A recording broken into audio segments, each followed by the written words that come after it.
did okay, but not knowing it was CADASIL, you know, now that I look back, I can see that he had a lot of problems in his 20s, 30s, and 40s. In his 40s, he started having major strokes that left him severely debilitated. 2 years ago, about 5 years ago, my son had a TIA at age 25. He recovered very quickly from it. They gave him an aspirin in the ER and sent him home. 2 years ago, he had a major CADASIL episode. It lasted about 3 weeks.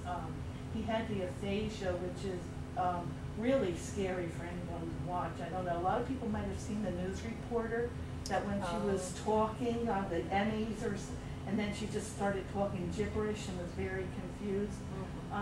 That I think was most frightening for everyone because you didn't know what was happening with the aphasia. But he had aphasia, numbness. He had difficulty speaking, and he didn't know his wife's name. It was just very frightening. And this went on for 3 weeks. The first week we went to the ER 3 times, and the ER doctor practically said, "Don't come back. It's anxiety or a panic attack. Go home, take an aspirin, and go to sleep," or something like that. So finally, the last time I insisted that he be admitted, it's the hospital where I work too, and his neurologist, they didn't want to hear anything about CADASIL. And it's a big neurology group in New Jersey, and one neurologist was worse than the other because each day he's seeing a different neurologist. One was worse than the other, so finally I just insisted that they called for a genetic consult because we have a genetic institute at our hospital, and Dr. Day Salvatore, who trained at the Cleveland Clinic, she came and did the consult, and immediately her first thought was CADASIL. She said, "We'll start with CADASIL, and then we'll work our way from there." Because even though they're thinking the CADASIL is coming from my ex-husband, I have the history of the migraines and since childhood, so she thought maybe MELAS, which I don't know if anyone else is familiar with MELAS, but the only reason I'm bringing that up because when Scott was tested, they did end up testing for CADASIL and MELAS, and he tested positive for both. So, which is very strange. So the CADASIL must have caused the false positive in MELAS because I got tested for MELAS and I don't have MELAS. And then Scott was retested for MELAS, and he was negative the second time around. So apparently when this CADASIL episode's going on, it could cause, I just wanted to bring that up because if they test for other things can come back positive too during this process. So you really have to take a good look at what's going on.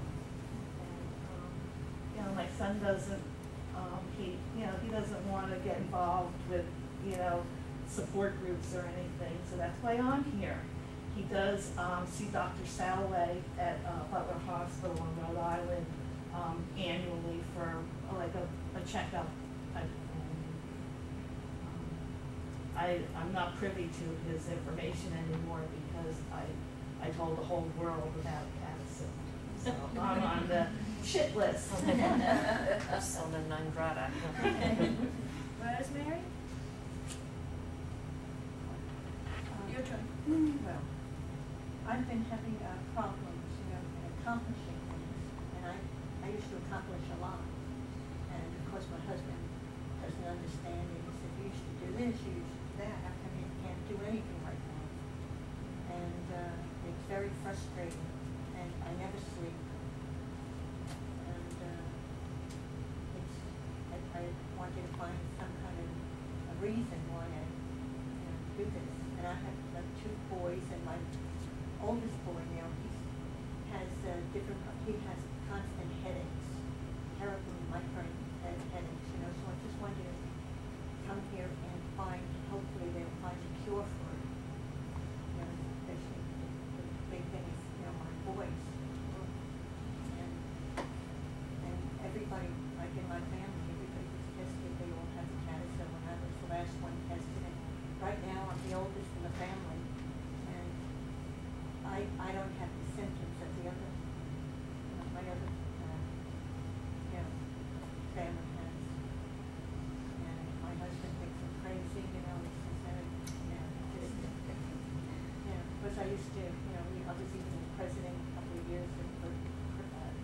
Keepers Club, and I've done everything. I did do tap dancing. I've done everything, and now I feel like I can't do anything. Just trying to accomplish anything. It's just terrible. All day long, I start like at 5 in the morning. I haven't accomplished anything, and I just keep on putting things aside. And it's just terrible. Things are just piling up. You know, I can't accomplish. I can't even my balance checkbook or anything, and I used to do taxes and do everything. Now I can't seem to do anything. I can't accomplish anything. It's frustrating. So I just hope I can find an answer. Thank you. Brenda? Okay, my name is Brenda. I'm from Wisconsin. All the DIAs, I started getting more my speech, not even in English, Spanish, that is my main language. And it's hard for me because I used to talk, and right now it's very hard for me to keep saying or try to make people understand me.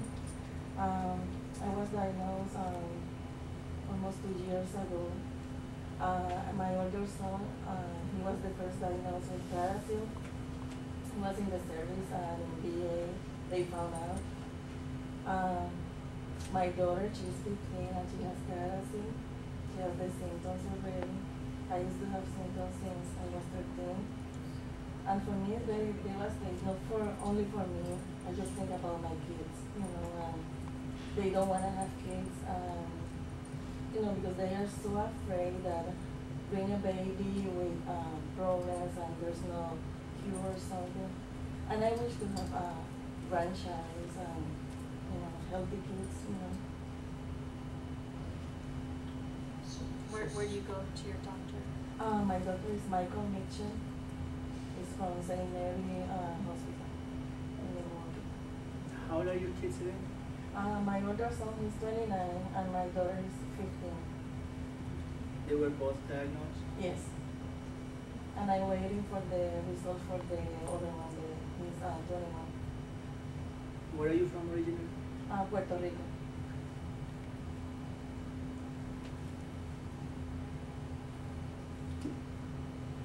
Devin? I'm from Raleigh, North Carolina. This is my wife, Christy. And I guess for me, the first time I had a MRI that showed any kind of ischemia was 12 or 13 years ago. That was done associated with migraine. And then as time passed and I went to a different neurologist, there's a neurologist I'm seeing now, which is Dr. Friedman in Raleigh. And he's an MS specialist. And my ischemia is more pronounced, obviously, and at that point, and he started following me for MS, but not diagnosed me. He didn't think of MS. He didn't have all the symptoms. And then I had TIA, and then after the TIA, they started some other testing. Found out I had a PFO, something around a 12 millimeter PFO. What is that? Which is a Pink formula down. right, which is a hole in the heart, basically, between the two chambers. And they thought that's what caused the TIA, so they went and started going down that path. And the headaches. And the headaches, obviously, which are associated with that or can be. So then, in the process of trying to decide if you wanted to have the PFO fixed, which is very controversial, I ended up at Duke University at a stroke and pain clinic there, seeing a doctor who was involved in some trials of PFO, and he diagnosed me with the CADASIL. And that was in April. Right now. Yeah. Can I ask you what made him look at CADASIL? I'm always interested in what draws a doctor to that conclusion. Well, he apparently was at some point in the past exposed to CADASIL. He said he'd seen 2 other patients. And this was at Duke University? This is at Duke University. One of my nieces was diagnosed there. Okay. Dr.